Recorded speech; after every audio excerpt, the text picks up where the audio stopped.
So that's James's deck dinner for today, and it's humongous. This is the biggest tortilla I've ever seen, and it's I put a salad here, lettuce and red onions, bell pepper stuff, and then I'd fried up some in sesame oil the celery, peas, carrots, yams, what else?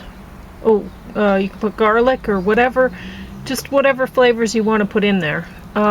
Cucumber. I sprinkled some keg seasoning on that because James has lately been putting salt on everything.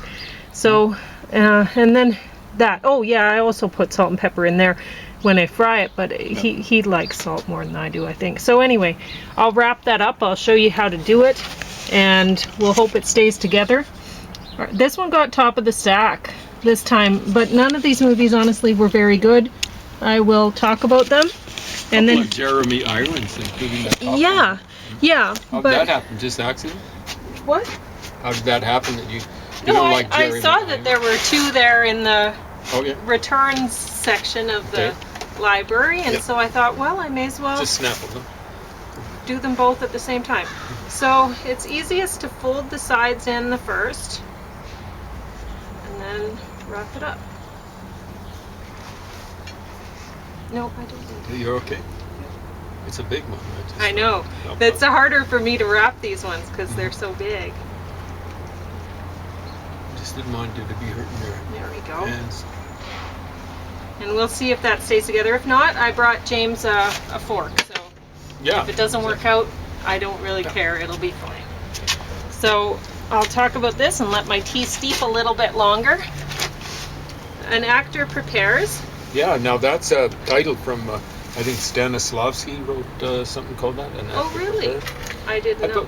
I actually own it. Okay. Yeah.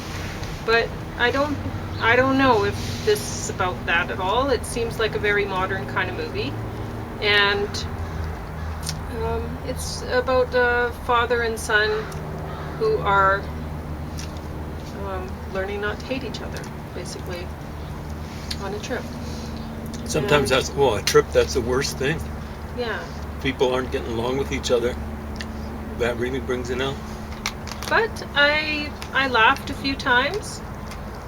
Jeremy Irons was great. The acting, aside from that, really wasn't. But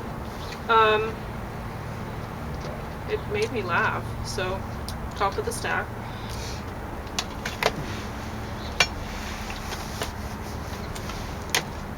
The 355. Now this one has a lot of hotshot women. Penelope Cruz, I love her. Jessica Chastain, great. And some other women that I didn't recognize before. Or I still don't recognize really from this movie. But yeah, they were great too.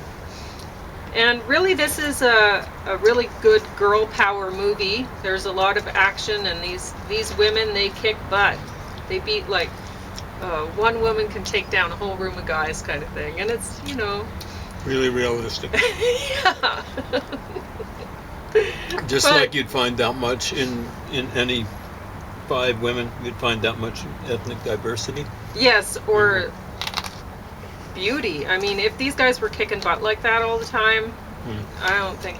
They would need some serious plastic surgeons on the payroll to... even make them look presentable, let alone, like, they would never look like bombshell. I can't imagine, you know, beating up on yourself all the time. 355, 2 stands for their average IQ, correct? No, I'm just kidding. So anyway, sure, it's pretty fictional, but if you're feeling like you're not a powerful woman or whatever, this might help. And then the end song was like, boys want to be her, girls want to be her, you know, and again, it makes you feel like, yeah. Is that Blur who did that song? I don't know, but I don't know who did. Okay. So anyway, yeah, I was going to give this a top of the stack, and I thought, well, you know, it is kind of ridiculous, and maybe so it got second. But I enjoyed it.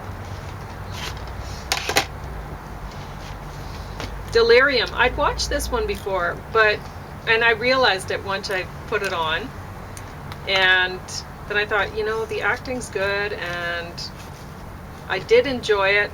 And although I remembered the mother, I didn't remember the rest of it. So I thought, okay, well, I may as well watch it through again. And I'm glad I did, because I enjoyed myself. And so even though I had already seen this, it might have got a better rating the first time I watched it, I don't know. But having already seen it, it gets third, which is impressive for a movie to get that rating even when I've already seen it. Like, it beat this one. This Love, Weddings, and Other Disasters was honestly pretty bad. It was so cheesy. It was such a fairy tale, and it was ridiculous, and it did not make me feel good. And it's one of those feel-good kind of movies that most of them don't leave me feeling good. They just leave me feeling like, oh, this is such fiction. And then you feel worse, right? Anyway. The Minute You Wake Up Dead. And I hadn't noticed that Morgan Freeman was in this before I picked it up. And James and I have talked about it before. We can't stand him as an actor. He's so bad. I think, honestly, Hollywood's like, okay, well, we can't put Denzel Washington in everything. Or I don't know. Jamie Foxx. Yeah, and the whatever. rest of them. So let's give Morgan Freeman some. Well, I don't know. I mean, Jamie Foxx is younger though, right? He's not Denzel. Morgan Freeman, and who's Denzel Washington's age? Morgan Freeman, maybe. That's it, I think. You know? So, anyway. When Hollywood's wanting to show their diversity, I think they throw some roles Morgan Freeman's way. And honestly, this movie was worthy of Morgan Freeman, because it feels very made for TV, and it's such junk. So it looks about as phony as Morgan Freeman in the cowboy hat. yeah, so he was fine for this, because the movie was to his quality. It was bad. I mean, there were so many times in the movie where you're like, okay, even though maybe she's not supposed to be the smartest waitress in the world, surely she's figured out how to use people to her advantage. When she's faced with something, certainly she could improvise a little and go, wait a minute, I could use this person to my advantage, you know, but she doesn't. It's just so bad. Anyway, Deadlock. Bruce Willis and Patrick Muldoon. Honestly, I thought they both were, I mean, you know I love Bruce Willis, but honestly, I've been seeing so many movies with Bruce Willis that are terrible. I don't know why he's doing them. He might have cancer. He might be trying to get a bunch of money for treatment. Maybe. It happens. Maybe something like that, yeah. I remember because this is not up to his, he deserves better. He deserves so much better than this. And in this one, he plays a bad guy. He's not the hero, which is amazing. But in a way, I guess you could kind of look at him as a kind of hero, but for society, maybe in the future, there might be some progress with law enforcement or something like that because of, but I don't think so. I think the only way you can really look at him in this is not as a hero at all. He's the villain, and which is an interesting role for him to play, but I love him being the hero, honestly, and as much as he did a decent job playing this role, the movie sucked. And anyway, that was that. So I guess James is going to talk about some Van Halen. I almost don't want to. This is a very good role. Oh, good. So I put enough salt for your liking? That's great.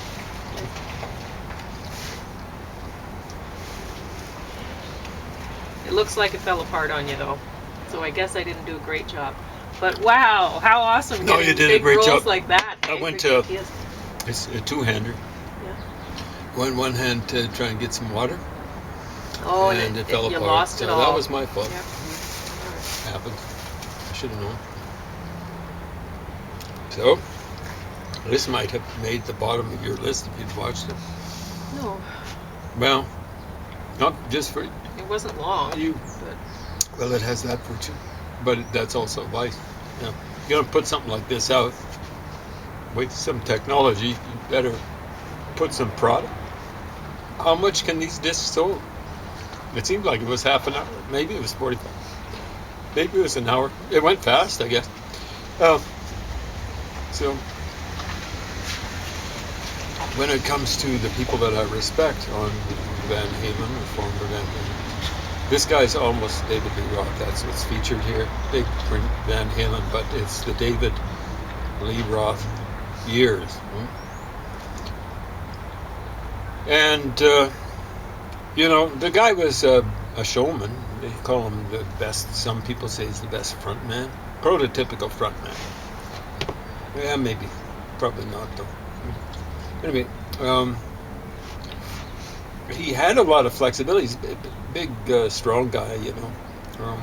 So he was able to wiggle his hips pretty impressively and stuff like that. His hairstyle got increasingly ridiculous. No, not increasingly. It was amazing when he was rocking the bangs. He looked like a 50-year-old librarian or something, female librarian with the bangs.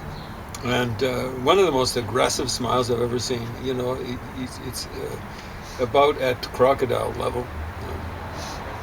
A lot of jokes, but you can tell they're pretty well practiced. I mean, he's really firing this stuff off fast, but there were a variety of different interviews here, and one of them had him riffing roughly the same spiel, which is what people do for interview shows, comedians. I started noticing it when around 1990 or 91 there were a lot of interview shows, you know, those late night things going. So it was Johnny Carson still rocking it, Letterman was, Arsenio Hall was doing well for a while, and then something happened. And I think Dennis Miller, who was my favorite of them, was just starting up. So I was watching a bunch of them.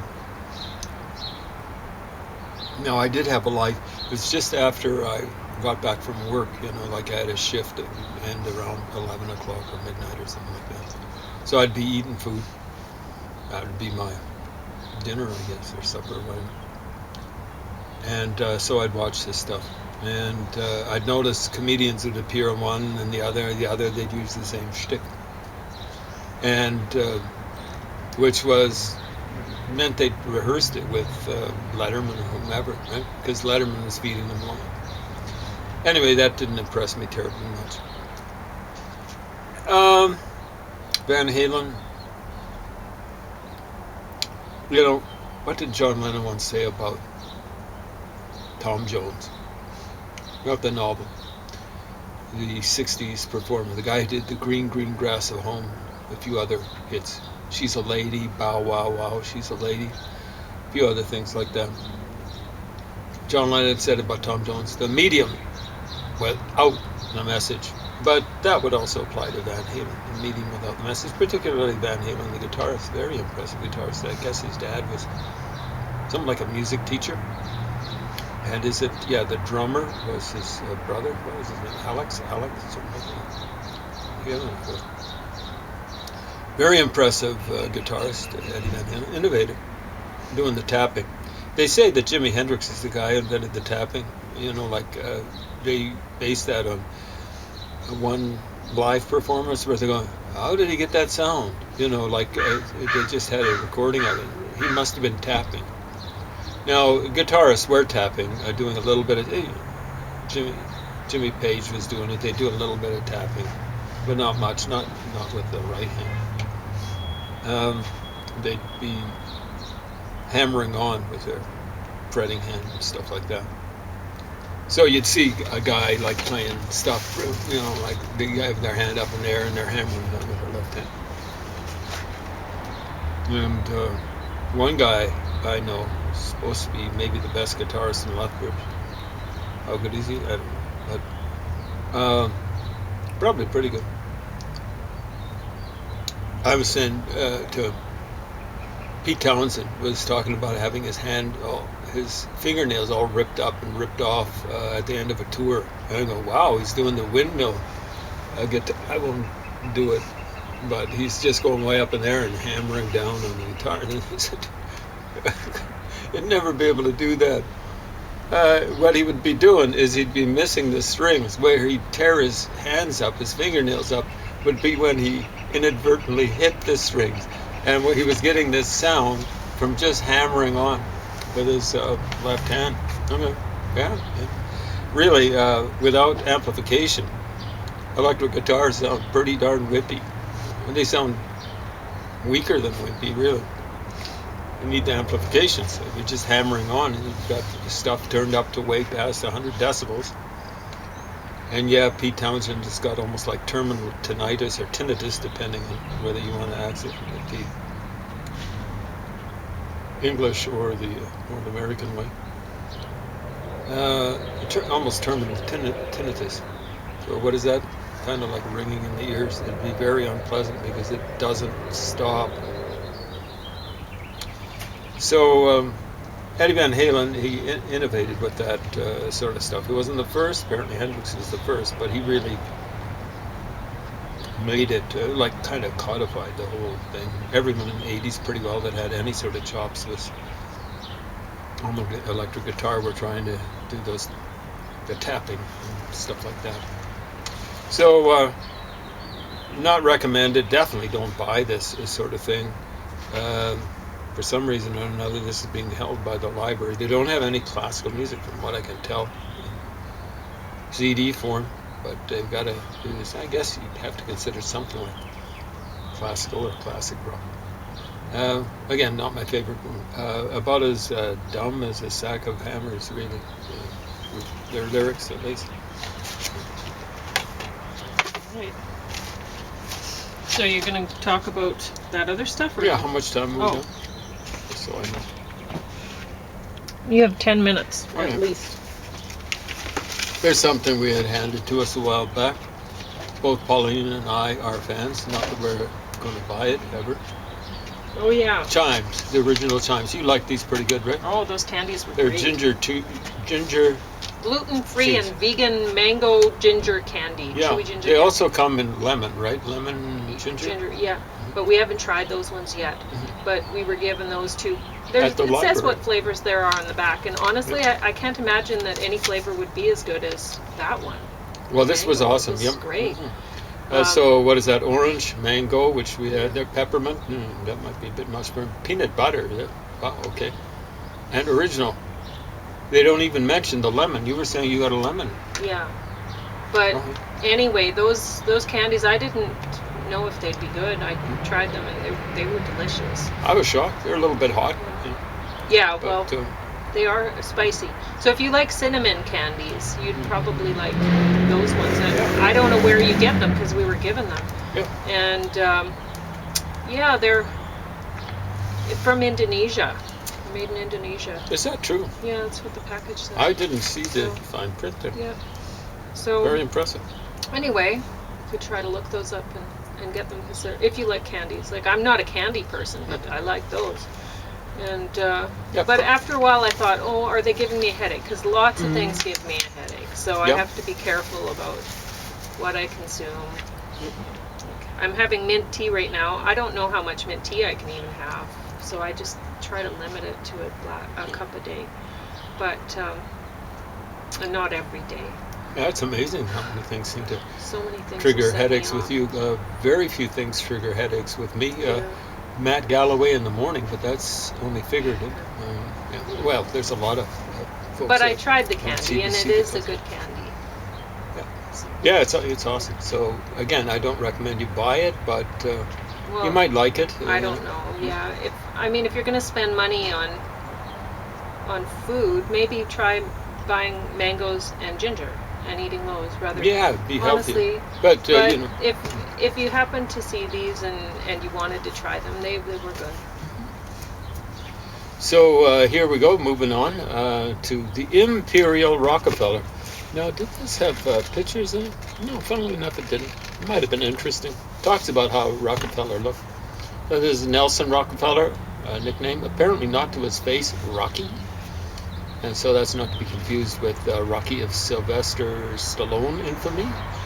And multiple movies, I think. I don't know how many sequels they made to it. Did they even bother with prequels? Anyway. This is about, I think it's the grandson of the famous or infamous Rockefeller, John D. Rockefeller the first, who I think started making his fortune maybe even before the Civil War in the United States, and it was in oil. For a while, Cleveland was the center of the oil industry, maybe in the world, at least in the world.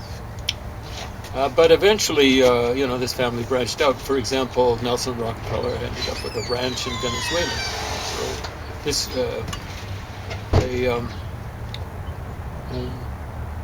they would have been involved with the oil industry. The Rockefellers, at least he was.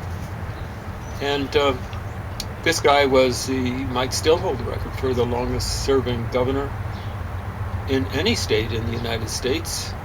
Maybe some have passed, but he'd set the record by the time he died. And he died, I think, something like 78 or 79. That's 1979, not 1879 for you folks that are chronologically challenged. And I believe that was 4 terms. I presume that's 4-year terms, so something like 16 years. Maybe from 58 to 74 or something like that. Is that 16 years? And he didn't survive. His granddad lived till he was about 97 or something like that. Poor Nelson Rockefeller made it to roughly 70 or 71 years of age. But he kind of let himself go. I think he kind of kept his weight down until he didn't make it for president or to run for president. He kind of let himself go. Started packing on the pounds. And I think he died of a heart attack. So I'm taking it.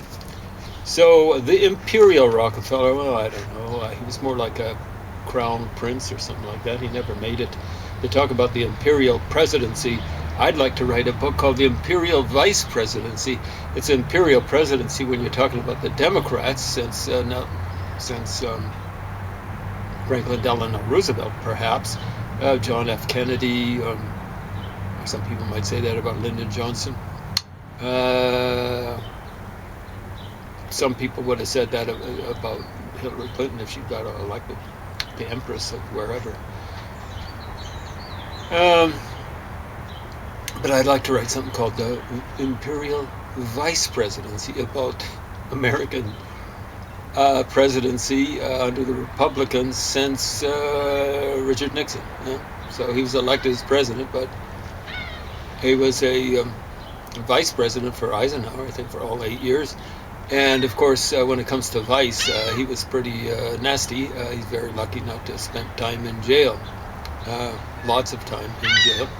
Maybe like the rest of his life in jail for trying to subvert democracy in the United States by bringing the FBI and the CIA. The CIA were the guys who really busted him. I've talked about that before. The CIA, I think it was under Richard Helms at the time of Watergate, and Richard Helms was not thrilled when Kennedy approached him to try and shut down the Watergate investigation. Well, Richard Helms made sure he didn't have to deal with that problem anymore, he or his successors, by ganging up with Barry Felt, the de facto, if not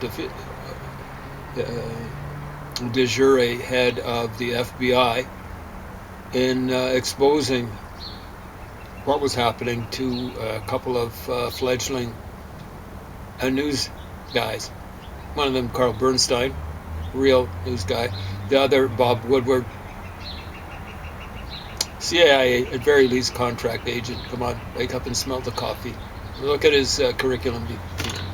Anyway, back to the Imperial, Imperial Vice Presidency. Gerald Ford, Vice President for Nixon. Not that he's very imperial. Ronald Reagan. I kind of wonder who. Everyone says, oh, it was Nancy Reagan who's running things for that stupid Alzheimer's guy, Ronald Reagan. I just sometimes wonder if in the woodwork there was a guy who worked for he's the head of CIA for a while. Worked for the CIA. George Bush Sr. I just kind of wonder. Anyway, he ended up being president, coming out of the vice presidency. And I don't have to say anything about who actually ran things, to a large extent ran things into the ground for George Bush Jr. Talk about an imperial idiot, Dick Cheney. So, imperial vice presidency. Wasn't the case with Trump. I've got to say there was a little bit of an exception. He maybe should have depended on, what's his name, Mike Pence? I almost forget. But a real non-entity. It's amazing that some of these idiot insurgents, or whatever you want to call them, who were trying to overthrow the election, the results of the election in 2022, wanted to kill Mike Pence. I mean, it's like wanting to kill the Pillsbury Doughboy or something like that. Yeah, just crazy. But a pretty good book about Nelson Rockefeller, written by a guy who, did he serve as chief of staff for Rockefeller? I've kind of forgotten. You'll forgive me a little bit. I've been waiting to review this for quite a while. I finished this the 28th of March, so that's almost a week ago. And actually, that finishing it up was just basically finishing up going through the index. So I finished up the body of the paper a long time ago, maybe a month ago. Anyway, Persico served high up in this guy's staff. And he's not entirely complimentary about Rockefeller. It's hard to be entirely complimentary about someone who's a lifelong Republican in the United States. So, well, the Republicans weren't always as crazy as they are now, or even as crazy as they were under Bush Jr., or as crazy as they were under Ronald Reagan or Nixon. And understand, Nixon was mild by comparison with Donald Trump. A criminal, a felon, but mild. I mean, Nixon had his dealings, as the Trump family did, not just Donald Trump, but his dad, with the mafia. With Nixon, it was the Southern California mafia. But yeah, it's hilarious. You know, you get people saying, oh, you know, like the mafia decided the 1960 election. The Illinois mafia, the Chicago mafia. I mean, yeah, maybe they fixed the election there, but, you know, Nixon won a huge number of electoral votes in California. And check the records, it was close. You don't think the mafia wasn't trying to fix things for Nixon? The Southern California mafia? Wake up and smell the coffee. I keep on saying that, but you guys, you're out there snoozing, asleep at the wheel or whatever you're doing. Not all of you. I'm sure some of you are quite nice people and quite intelligent. But there's way too many of you out there, right and left wing. They're just out in la la land. I don't want to be taken along when you guys do the 30s thing and split down the middle. And some of you turn out to be Nazis and some of you turn out to be commies. I'm not interested in any of you guys. You stupid chimps.